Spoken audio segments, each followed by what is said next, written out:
Democracy, the world's greatest form of government. One person, one vote.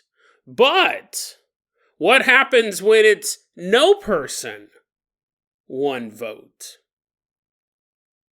And then we take a look at the story of a young girl on a field trip. It was supposed to be a day of fun and wonderment. Instead, this small child found herself gazing into the abyss of the unknowable that surrounds us all. Today on Dead Rabbit Radio.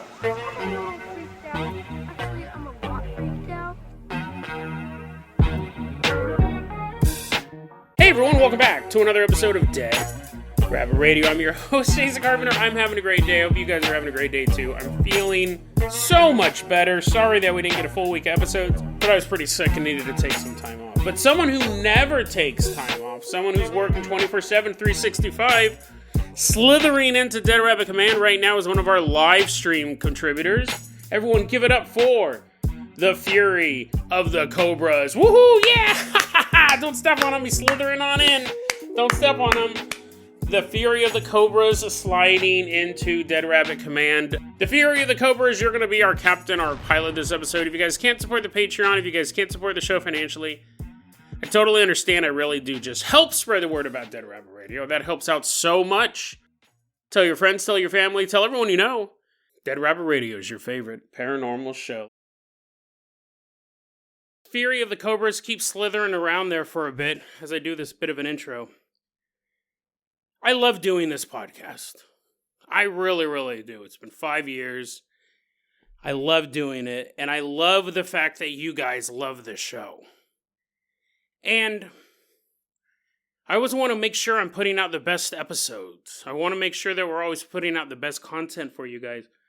Now, because I was sick all week, it's September 7th, 2023 when I'm recording this episode. And I'm going to record it, and then I'm going to edit it in about 2 hours from now, and it's going to be ready to go. Like, usually I don't record episodes the night they come out, but because I was sick and because of work and all this other crazy stuff, this is where we're at, but I'm doing it because I love it. And I hope that you guys have something out there that you guys love just as much as I love Dead Rabbit Radio. I really hope you guys are following your dreams, following your passions. And if you aren't, I hope you start tonight or tomorrow, depending on when you listen to this. Or maybe you're listening to it 5 years from now. I really hope that you guys not only follow your dreams, follow your passions, but put in the time to have a quality product. So this is the other reason, this is the main reason why this episode's cool. It's going to be a full, normal episode of Dead Rabbit Radio. I got 2 crazy stories for you. But I just, I'm up against the deadline. I have to go to bed by midnight. I have to be up by 5:30 to get to work. So I get about 5.5 hours sleep. I just recorded a 20-minute segment. And it's the same story I'm about to tell you right now. And it's a really cool story, but I didn't like the way I did it. I thought the jokes felt forced. I didn't like the way I did it. So what I'm going to do, this will be kind of neat. I hope you guys enjoy it. We're going to have a regular episode of Dead Rabbit Radio. And at the end of this episode, you're going to be able, I'm giving myself extra work to do, even though we're up against this deadline. I do have to go to sleep at some point, but at the end of this episode, you'll be able to hear the original version of that story. And maybe you'll like it more. Maybe you'll like all the jokes and stuff like that. I'll edit it like I would a normal episode, but I'm just really curious to see what you guys will think. Like, you go, Jason, nah, you're overreacting, but maybe you'll like the original version. I felt it was a little forced, a little too goofy. But I want to give you guys a quality product. Even after 5 years, even after 1,130 episodes, I don't ever want to be phoning it in. I don't ever want to be, that's good enough. Because you deserve better than that's good enough. You deserve better than that. So I'm going to re-record this first segment. Watch it be even worse than the first time. I don't think so, though. I paused, took a shower, kind of got in another state of mind. Let's do this bad boy. Fury of the Cobras, I'm going to go ahead and toss you the keys to the Jason Jalopy. Everyone get on inside. I'm going to leave behind Dead Rabbit Command. Drive us all the way down to Argentina. This is a super interesting story, and I'm actually surprised more people aren't talking about it. Because not only is it a very weird story, the implications of it and the amount of witnesses to it. I mean, this is big news. I don't think it's the top of the news down in Argentina, but it's definitely been reported a lot down there. I found out about it from the website Anomalien. I go there every day. I love that website. But, I mean, like, looking into this story, it's absolutely bizarre. It's August 14th, 2023. We're in Rawson, Argentina. And there's a school down there called 14th of February School. I don't know if that's a translation error. I don't know if it's just called Valentine's School. Probably not. I don't know if there's Valentine's Day in other parts of the world. Probably somewhere in Europe. But I don't know if it's an international. I doubt, like, in China, do they have Valentine's Day? I don't know. Anyways, probably easily Googleable. But, 14th of February School is the name of this place. And what's going on back in August of 2023 is they were having the primary presidential elections for Argentina. So that's where you get to vote whatever your political party is for your candidate. And then those 2 or 3 or however many people run for president down there, they all head off in October to find out who the president is. I hate the fact that we only have usually 2 big candidates in America. That is one of the things that bug me the most. And every American complains about it, by the way. Every single American goes, what? A 2-party system, this is terrible. And they complain about it for 3 years. And then when it's time to vote, they're like, oh, I only got to choose between these 2 guys. I don't ever tell anyone how to vote. Personally, I usually vote third party. Just for the fact that if you want to see change, you got to vote for change. But if you vote for one of the 2 parties, that's totally up to you. I just vote for third-party candidate. Like, Jason, I know you say that. And I know who you voted for the last election. I don't know why you keep bringing it up. I don't know why you keep bringing up who you voted for the last election. Third-party candidate? Sure. It was Kanye West, okay? It was Kanye West, but that was back in, 2020 was the last election, right? No, he wasn't saying all that crazy stuff back then. You can't hold me accountable for that. And the fact that I have multiple shirts I can no longer wear that say Kanye West for president, because if I wear them outside now, people are going to assume some things about me. They're going to be like, oh, hey, look at that guy. He hates Jews. I don't know why you keep bringing it up. The fact that you voted for Kanye West in 2020, though, I do have to say. But anyways, I vote third party. So I don't know. Maybe they have more than one presidential party in Argentina, or obviously more than one, Hopefully they have a lot of choices. But anyways, this is not a political podcast. This isn't a political podcast. We're down in Argentina. They're having these presidential elections. And what happened? This is super weird. And there is a bit of a translation issue. Sometimes the term used is polling booth, which makes me think, back in now everything's electronic in America when we vote, but you used to go into a booth that had like a little curtain behind you, and you voted. It's privacy curtain, so no one could see no one could see you were voting for Kanye West, for example. But they're also the Anomalien called it a polling booth. When I read an article in a local newspaper in Argentina, they use the term a dark room, which I don't. It'd be kind of hard to vote by candlelight. You're voting in the pitch black. That could be a translation error. It could just mean a private room. But who knows? They might actually have to go into a pitch black room, and it's just random who you vote for. Well, this is the story. Everyone's in line to vote, and there's this old lady who walks up and presents her ID. And what it is you give your ID to the polling workers, and they hold on to it. They're probably matching it up against voting logs.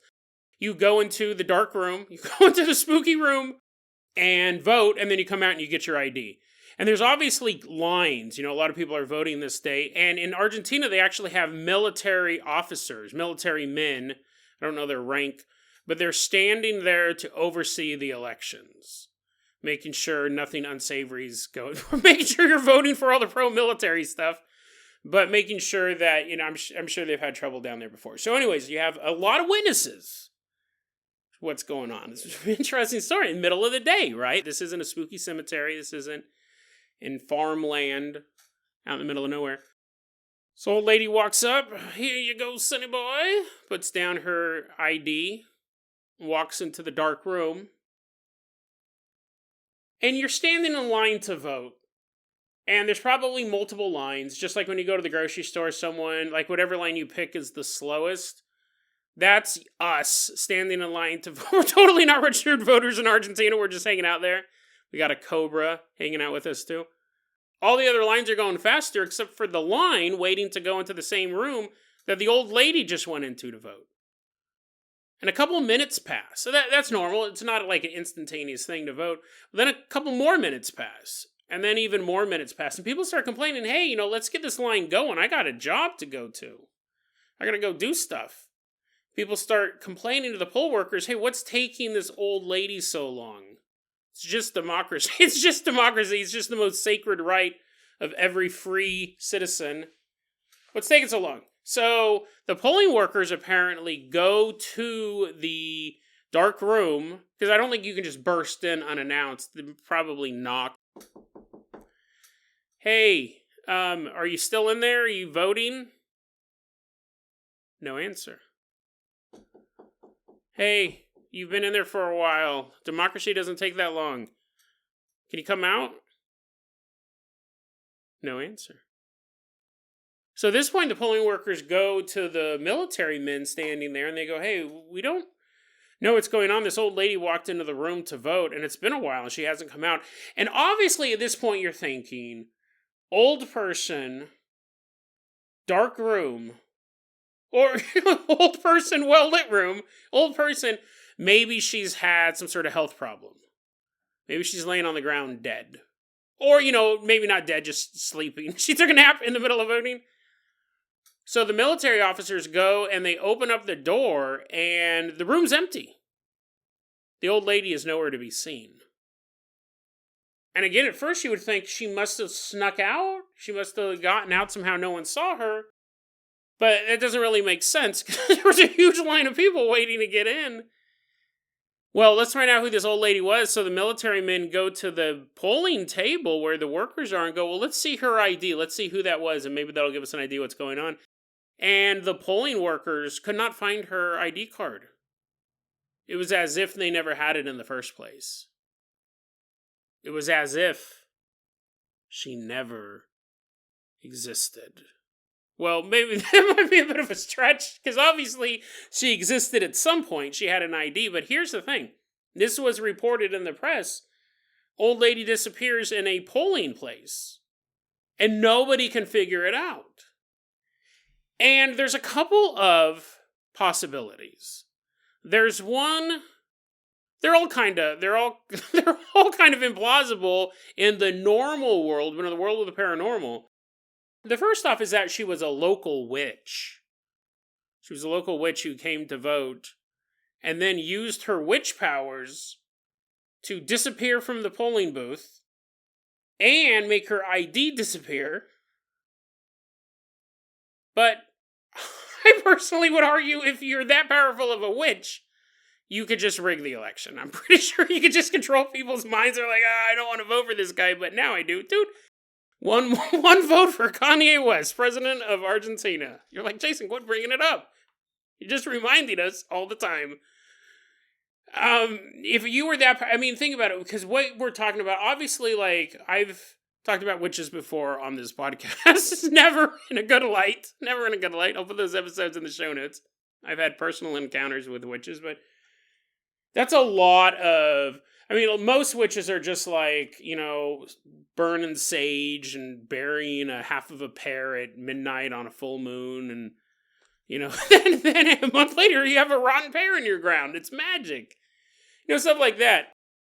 A high-level witch, that's what this person would be. The ability to teleport. And here's the thing, not just teleport, but get the ID card. You're like, Jason, you're putting a lot of emphasis on the fact that her ID card teleported away. I am. I think that is another wrinkle.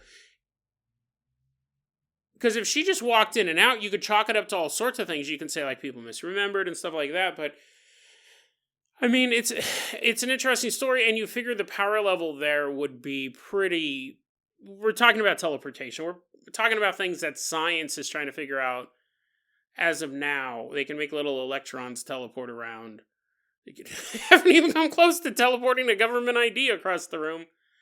So you figure she probably could have used her magic if she wanted to affect the election. She's like, 1 vote for a witch. That's all I need. No, you probably could have brainwashed half the population into voting for your candidate. The other possibility that was presented to the newspaper is that it was a ghost who showed up to do its civic duty and wanted to vote. Wanted to vote so bad it rose from the grave and got its ID card. Luckily, it was buried with its driver's license and floated around, stood in line, and voted. Now, again, I would use the same argument with the witch. If a ghost really wanted to vote, wouldn't it just have been easier to, like, float? Think about what would be harder as a ghost. This is the ultimate hypothetical question. What would be harder? To manifest into a solid form, stand in line, pull out your ID, drop it, walk in a room, vote, and then disappear and take your ID back. Or just make one voting card float out of an envelope, and it flies out the window, and then you're a ghost in the bushes, and you're using like little thorns from a rose to punch in the punch card or whatever they use to vote over there. They're using berry juice. They're using little strawberry juice from a local plant to write in instead of a pin. Anyways, whatever it is to vote, and then make the ballot float back in. And you go, well, Jason, I mean, that's far more obvious, right? At least a ghost old lady you may not notice. If you heard a slide whistle, as cards were floating around, but still, I imagine one would be easier. One would be much, much easier. My idea, and longtime listeners of the show know I'm a fan of portals, interdimensional portals, time portals, what have you, is that, and this would be terrifying. Portals in general, I like them, but they're terrifying. Is that this was a normal old lady. And she's like, oh, it's voting day. It's time for me to go down to the voting booth. I wish I was a ghost and then I could just hide in the bushes. But nope. I'm made of flesh and bone. I must go to the polling station. So she goes down there. She goes into the dark room to vote. And as she's punching holes in the little punch card, oh yes, this will be the best president ever, she falls through a portal. She punches the hole so hard in the voting ballot, she's like, ah, and she gets sucked in to this realm of fairies and goblins. There's no democracy there. It is only the elf king that rules everything he sees. My question, well, here, I'll say that's terrifying because you could obviously see panic sweeping the nation, being like, if you vote, there is a chance you'll get sucked into the realm of the Elf King. People are like, no, I don't believe that. I think I'll test my luck and actually vote in this election. But you could see, and to be fair, they're not saying the dimensional portal thing. It's not like, again, it's not like campaign interference. They're trying to rig the election by saying don't vote, you might get sucked into a portal. But that would be my thing. If it was a portal and word got out that there is a possibility when you voted, you could punch a hole through reality and end up somewhere else. Maybe some people wouldn't vote. Maybe the imbeciles of the country would be like, nope, that's too dangerous.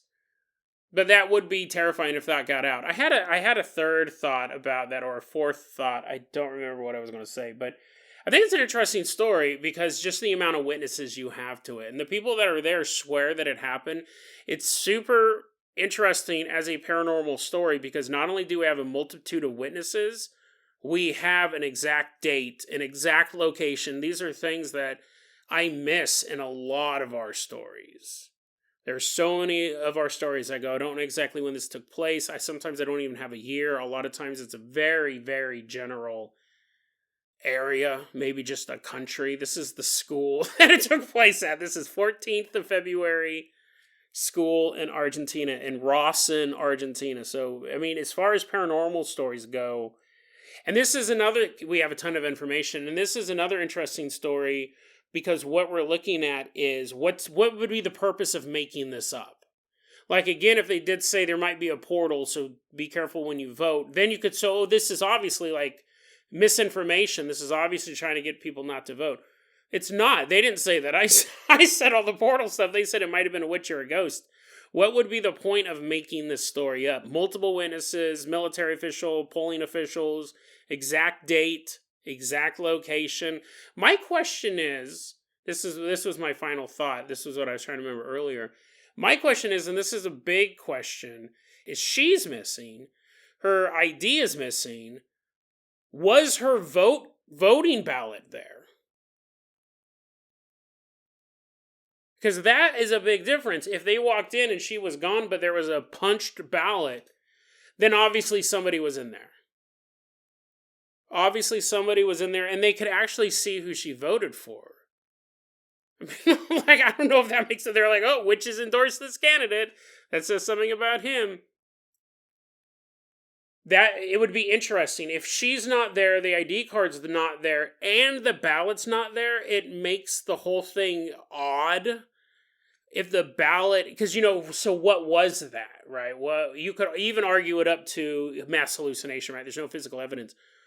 But if she's gone, the ID's gone, but there is a punched ballot, even if there was an unpunched ballot, that means someone brought it in. So that would be, again, physical evidence. Somebody took that in there, because voting locations are usually pretty secure. So this one, you had military officers there, so they don't just leave they don't just leave ballots laying around. But I think it's interesting to think that if it is punched, we would see who she voted for. And then it would be unmistakable that there was somebody in this room. Even the ballot left behind, you could go, that's sloppy. We should be more secure, but that's sloppy. But weird story. Weird story. It is getting a lot of press out there. And I'm surprised it's not getting more press in the paranormal community.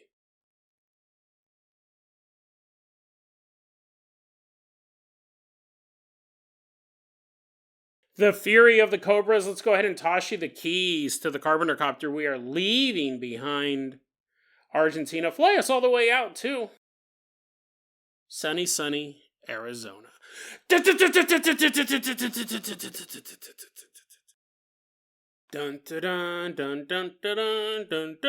dun dun dun. What? Huh? Yeah. Dun dun dun dun dun dun dun dun dun.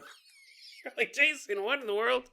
That's a Harlem Globetrotters song. Basketball, famous basketball team used pipes when they were playing to beat their opponents. I wonder if the Harlem Globetrotters are still around. They're the ones who would build those giant contraptions, and they'd put the ball in like a pipe and it would roll across the floor. Like, Jason, you've never seen... The only time you've ever seen the Harlem Globetrotters was on Scooby-Doo, wasn't it? Yeah, it was. But, like, they would do stunts. If you're not familiar with the Harlem Globetrotters, they're a professional basketball team. It has nothing to do with this story, but I like that song. They're a professional basketball team. They're like, quit talking about it. It has nothing to do with the story, Jason. They were they a professional basketball team? Technically, they were, because they got paid to play basketball, but they weren't, like, part of the NBA.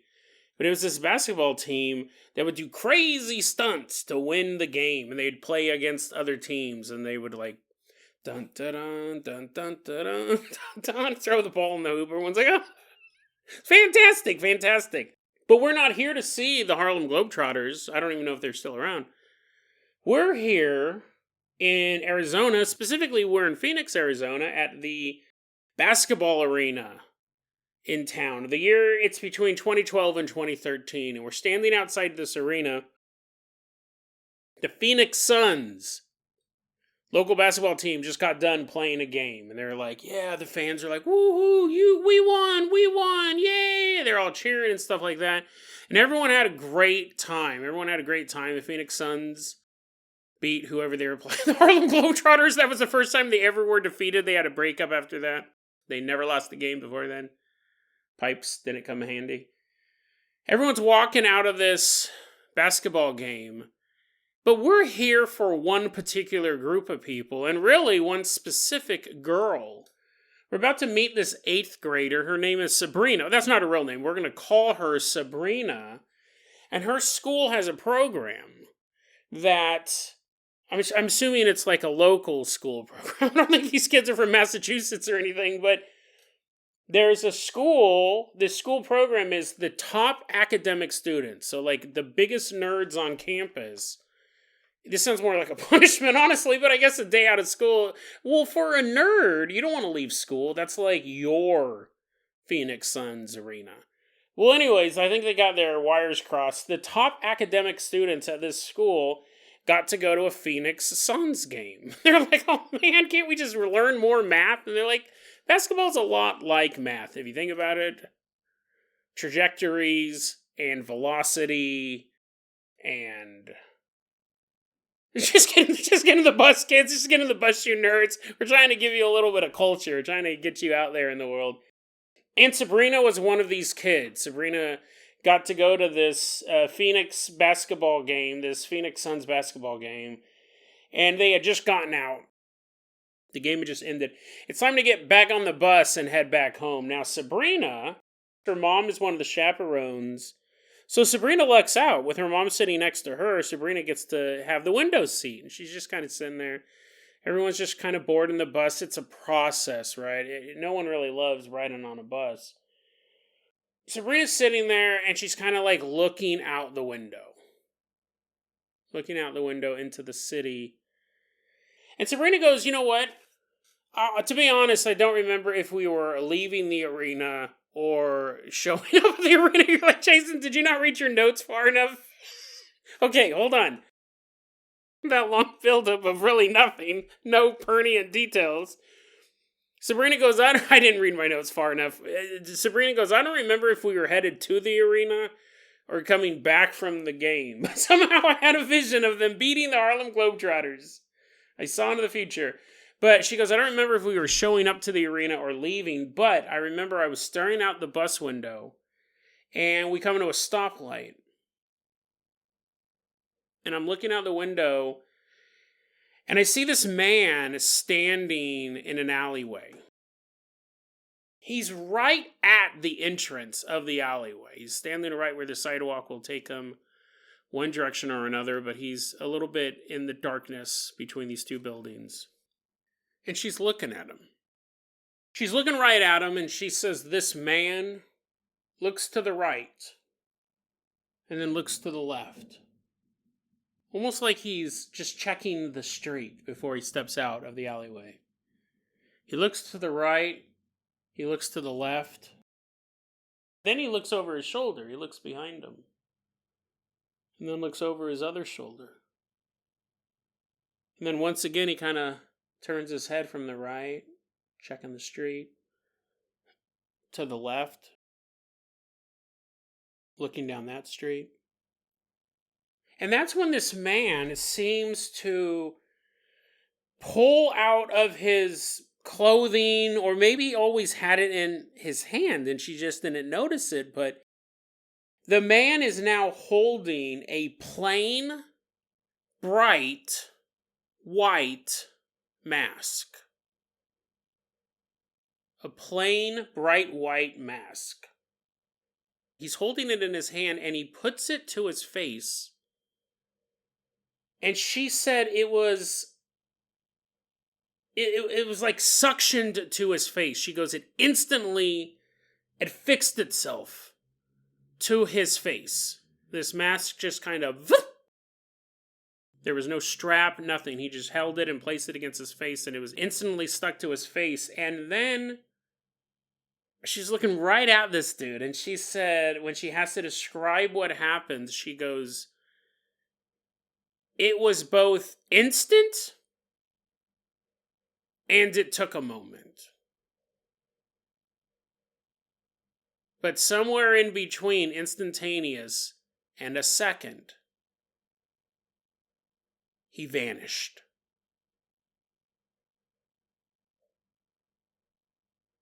And the reason why she can say there seemed to be this moment in time was because Sabrina said, it was like a mix between him fading out and a card swipe, which is an editing trick, where it's just like this.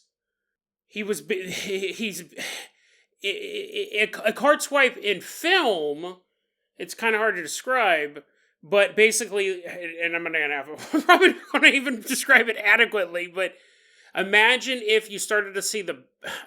Anyway, the point is that he disappeared. The point is that he disappeared, and it was both instantaneous, but she could also see the mechanism behind the movement. Yeah, it's kind of hard. I'm trying to find like a good definition of a card swipe, but it's just pulling me up tutorials on how to use a credit card at a little card reader. But yeah, so it's basically like if you imagine that you could see the background replacing him and him fading out, but both of them being able to, if you just said instantly, we understand it's like a, and it could have been like a, but she's still able to see this mechanism in place, which does add another layer of the bizarre to it. But let's really not bury the donkey on this one. What we're seeing here is a man vanish, right? I think I'm spending too much time on how he vanished. Like the visual, Sabrina watched this man vanish standing on the road. He put this white mask on. He thought no one was looking, and somebody was looking.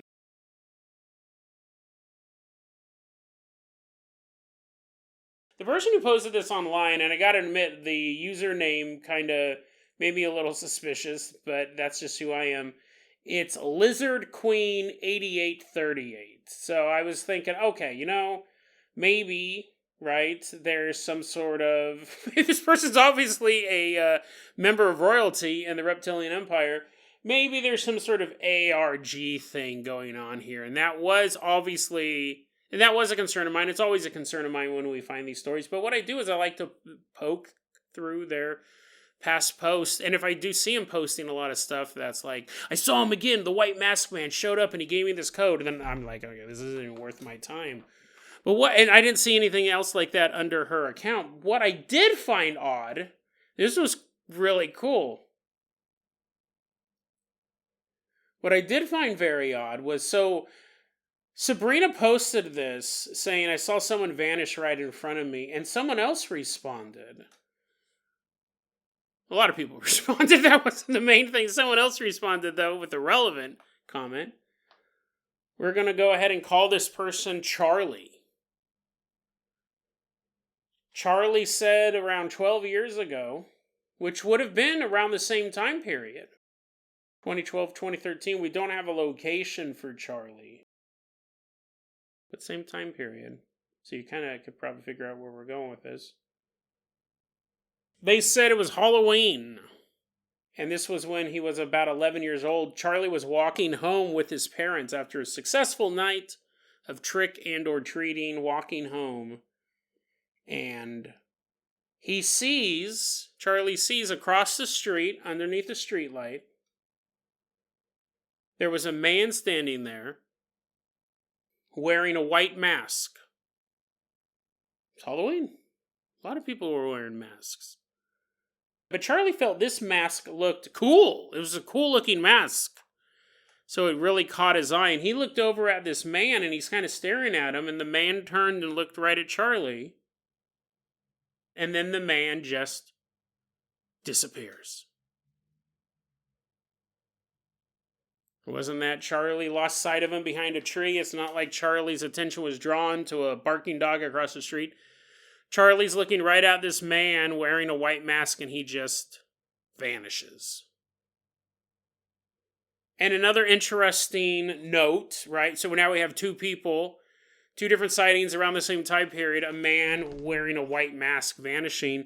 What's interesting is that Charlie said, I'm walking with my parents, and I see the man, I look at him, I think he has a cool mask, he vanishes before I could compliment him, and I felt a gust of air rush over me. And it seemed to be coming from the direction, almost as if it originated from where the man was previously standing. He feels this blast of air rush over him. And you gotta wonder, right? Sabrina was in the bus. Would she have felt the same thing had she been standing on the street corner? Now, what I love about these, and listen, I'm not a huge fan of Reddit. I really despise it for a lot of reasons, but Reddit does have the strength that it allows me to look through posting histories. And allows me to verify things. Like, do they always talk about this stuff? And so with both of these people, they don't normally talk about paranormal stuff or once in a lifetime weird things. They just have normal Reddit histories, as far as I could see.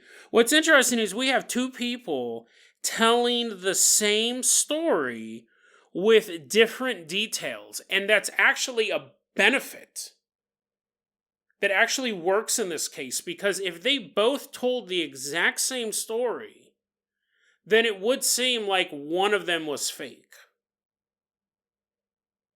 The stories have similar actions in them, but they're in different locations in the story. The participants are actually in different environments. So it would make sense, like whatever this is, we have no idea what this is. I'll try to break that down for you in a second, but I just want, like, the fact that Charlie felt the gust of wind and Sabrina didn't, but it makes sense because Sabrina was in a vehicle. Now, Sabrina saw the man kind of looking around side to side, trying to see if anyone was watching him, and then he puts the mask on and vanishes. Well, this guy has the mask on, and he just stares at the boy and vanishes right in front of him. That can say a couple things. One being in broad daylight, right? A school trip, or, early evening if they're leaving the game, depending on when it was held, versus Halloween.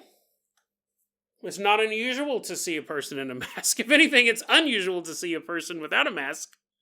Also, this is interesting too. If you had I think whatever this is technological. It might be magic. But either way, the reason why I think it's technological is because of the gust of wind. That seems like a interacting force. That seems like, when you look at the laws of science, things are going to have reactions. A magic user could simply vanish. I mean, assuming you believe in magic, but you know what I mean? Like, there's not unless you want there to be a physical wind coming from you, it's magic. It breaks the laws of the universe. Science is, I want the ship to fly, so I have to have propulsion, and even if you're not standing directly behind the jet, you will feel the air knock you down.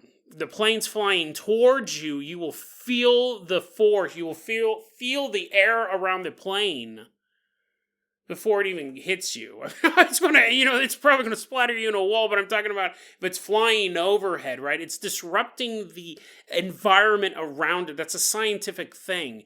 They don't build planes to distort the air and to make you go, whoa, or make buildings rattle. Planes aren't designed to do that, but they do that because of what a plane does. What's required for a plane to fly will make your house rattle. They don't go, okay, boys, we gotta make houses rattle all over Germany. Let's get these planes working. Well, actually, that's what they were trying to do. They were bombing them, but you know what I mean. I think it's technological, but here's the thing. If someone gave you a piece of technology like this, or you invented it, whatever it was, you will treat it very, very carefully at first. We've all done this. You get the very first time you got a brand new, very first cell phone, we treated them a lot better. Nowadays, you just drop a cell phone in your pocket, no screen protector, whatever, because it is no longer this treasured piece of high technology. We're used to having them around. We give them to kids.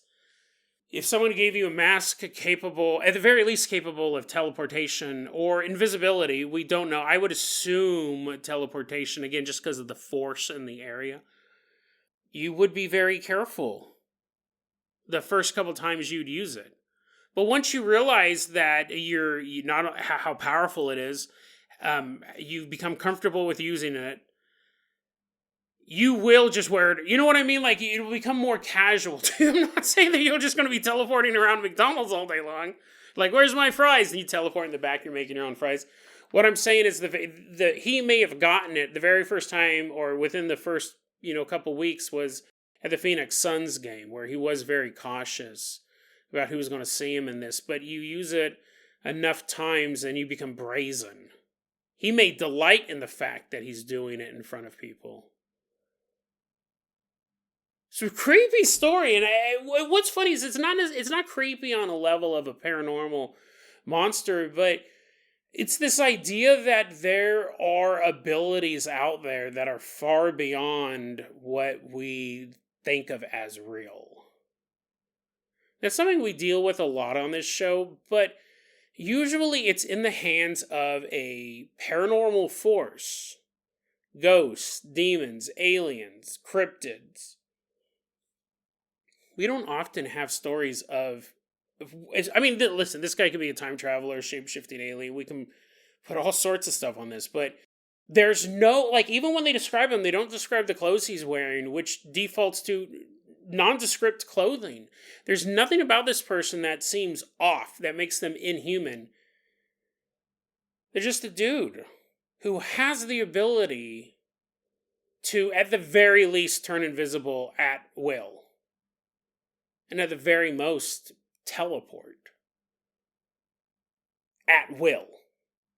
No portals required. You do it when you want. He has this mask that allows him to do it. And you have to wonder things like... Because again, this is like you or me. Outside of any information saying he's an alien or anything like that, this is you or me having this mask. A normal human with a mask that gives them powers that rival some of the most powerful paranormal entities. Like I said, a witch teleporting. You would have to be a very, very powerful magic user to teleport like that. And get your driver's license. And this is just a normal dude who has this ability. Maybe he invented the mask. Maybe he found the mask. Who knows? We have so little information on this, but we do have 2 sightings of him around the same time period.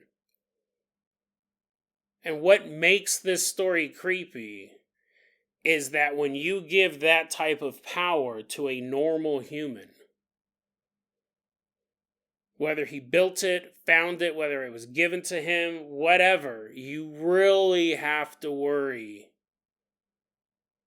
about who that man is. You really have to be concerned how far he will take this power, how much he will abuse it. We can only hope that he's a good man with good motives who's used this device a few times to satisfy his intellectual curiosity. But unfortunately, history has taught us that when most mortal men are given even normal powers, they abuse them. So why would it be any different when a mortal man gains the powers of a god?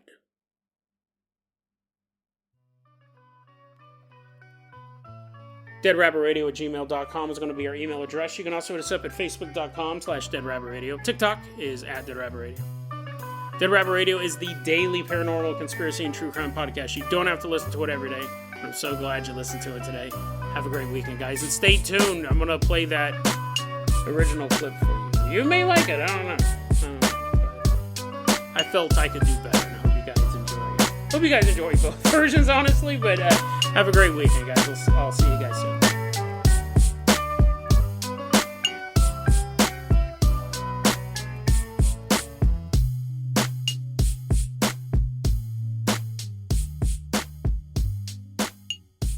Let's go ahead and get this bad boy started. Everyone climb on this poor snake's back. He's like, I'm the size of a snake. Technically, he's just the Fury. He didn't actually say he was a cobra.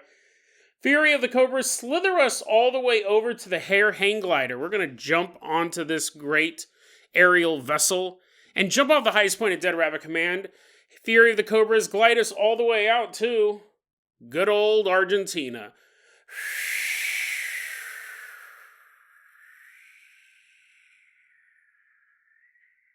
nice, leisurely flight down to South America. This is a bizarre story, and I'm surprised it's not getting more attention. I mean, that is something that we do on the show. We try to find the obscure stories, but every so often you find something that's just so weird. How come everyone's not talking about it? I mean, I don't understand why the Washington Post isn't covering it. But on the other hand, you think this would be bigger news. Let's take a look at this. It's August 14th, 2023. We're walking around Rawson, Argentina. And there's this place called the 14th of February School, which is kind of weird. And then that made me wonder, do they have Valentine's Day in other countries? Is that an American thing? Because it would be kind of weird to name the school after Valentine's Day. I want to go to Halloween High School. But no, we're stuck at Valentine's Day School in Rawson, Argentina. Why would you pick the 14th of February? I don't understand that. But anyways, we're walking around. There's a big statue of Al Capone. It's like, this is our favorite day when all those people were gunned down. It's August 23rd, and this is the primary elections for the presidential candidates of Argentina. So this is the primary. That's where the different parties will pick their dudes. And then they all run in the general election in October. So people are getting out the vote. People are showing up and they've got, their clothes on because you need those to leave your house. You're standing in line and you're like, oh man, I can't wait to vote. I can't wait to vote for good old so-and-so. And you're just winging it. You're going to pick the guy who has the name that sounds the sweetest across your tongue. You don't follow politics. But you're standing in line, and of course, a lot of people are coming out to vote. And you get into the school. A lot of places there, polling places are in school. Kids are trying to learn. You're like giving them answers to tests. They're getting expelled. They're like, you cheated. He's like, what? I couldn't help it. That guy was yelling out algebraic equations over my head. I'm sure that school was closed. Maybe not, though. Kids are trying to play soccer, and you're all kicking the ball. They're like, oh, I'm supposed to get a scholarship, you buffoon. You're like, yeah, go. You get the scholarship. You get the scholarship instead. But you're actually, after all of your antics, after you got a bunch of kids kicked out and took all their money, all their college money, you're back in line. You're all sweaty. You're back in line.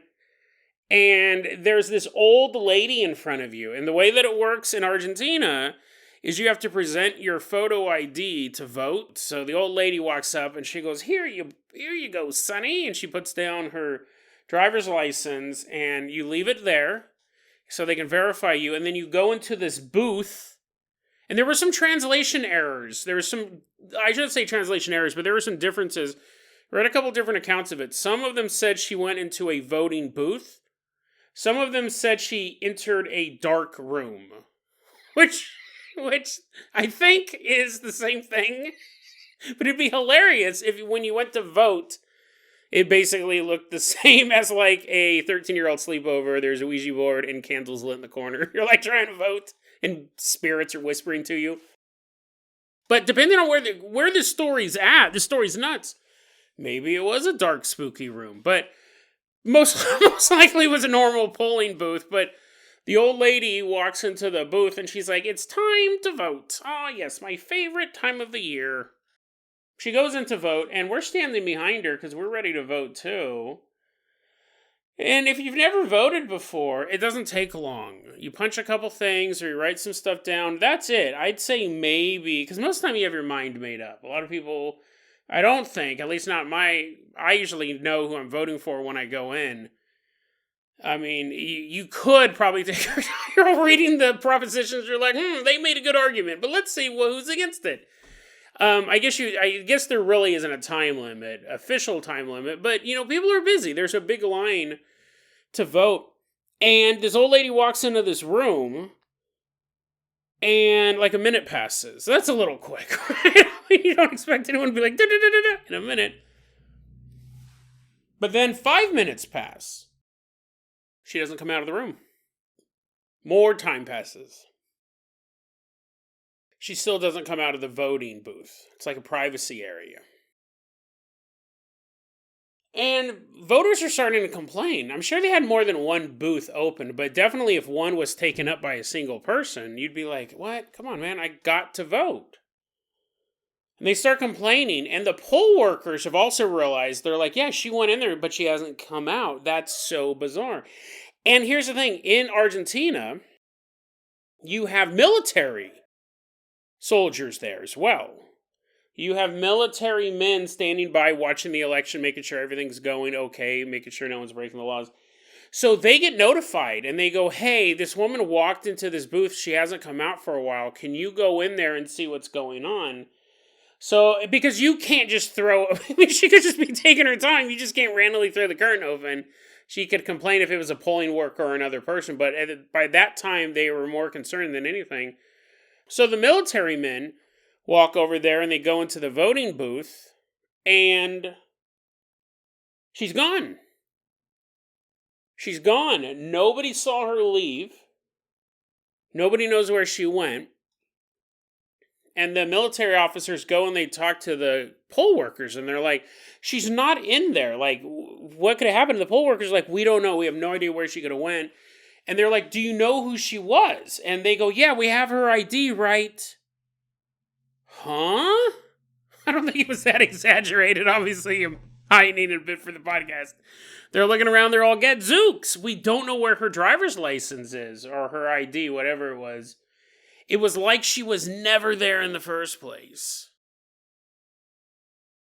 Now, you might think that's just a spooky story. It's not that spooky. It involves a presidential election in Argentina. That's not the scariest of places, at Valentine Elementary. But,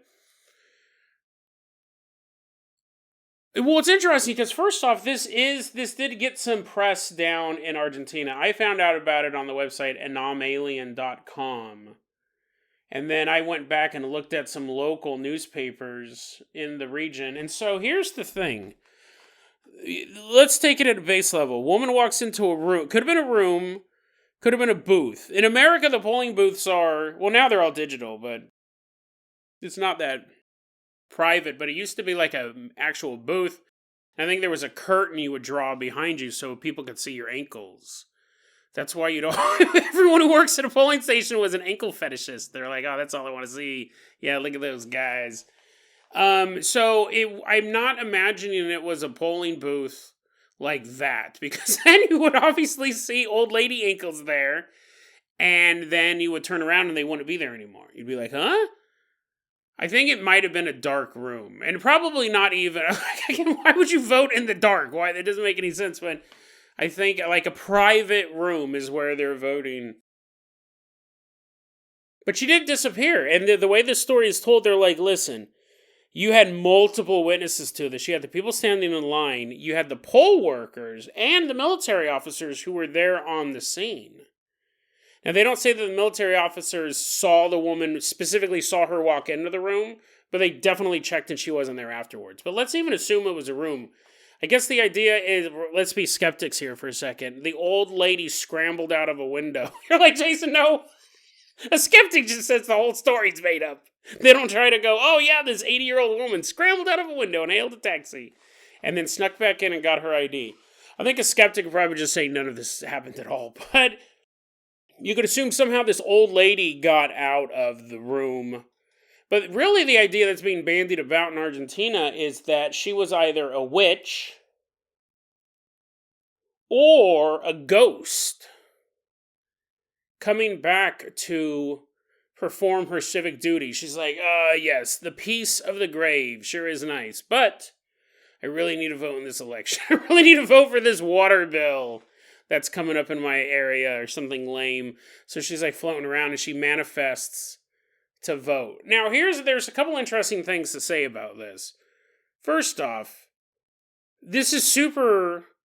Think about the ramifications of this. I don't want to go on too long about this. As you meet, every time we say that, people look down at how much longer the episode has, and they're like, "Oh, amazing! I'm gonna spend the next 20 minutes talking about this." Imagine the political implications. Because see, I have a third theory that she's a real old lady with a real ID who was like, sonny boy, it's time to go vote. Yes. And she goes down to the voting booth and walks into the dark room and then disappeared. like, just vanished, fell into a time warp or a portal or something like that. All of a sudden, she's in medieval times. She's trying to vote. She gets killed by a bunch of knights of the Round Table. They're like, no democracy here. Time portal, multiverse. She gets shifted into another reality. I guess I would have to account for her ID as well. Galahad reaches into our world to grab it. He's like, oh, a trophy of my kill. I gotta take your ID. But think about the political implications of any of these three. Technically, it is legal for a witch to vote. That's not against the law. There's a lot of witches out there. Like some Wiccan lady. She's walking around, like, with smelling salts. Being like, yes, witch sage. I'm going to throw sage all over this ballot. She's calling on the powers of Charlie to decide who to vote for. You can't stop witches from voting. And I'm not an advocate. I just want to go on the record. I'm not trying to remove the right of the vote to take away from witches, because they're people too. Despite all the other podcast episodes I've done totally being derogatory to them, they have the same rights as every other human on the planet. So they can vote. And I don't have necessarily a problem with that. They can use magic and stuff to vote or not vote, or just pick up a ballpoint pen. Doesn't matter. But, so that one's actually not too bad. But imagine if we had to deal with, the next two are pretty creepy. Because think about it. I know every election there's always this thing about dead people voting, and I see articles about it every single election. What if that's a cover-up? People always deny that this goes on, that the dead don't vote.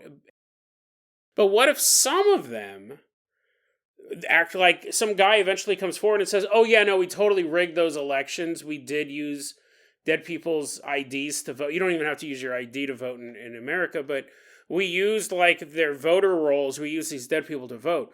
But not those 10 people. And he's pointing at these 10 names. He goes, those were not part of our scheme. I don't know who those guys were.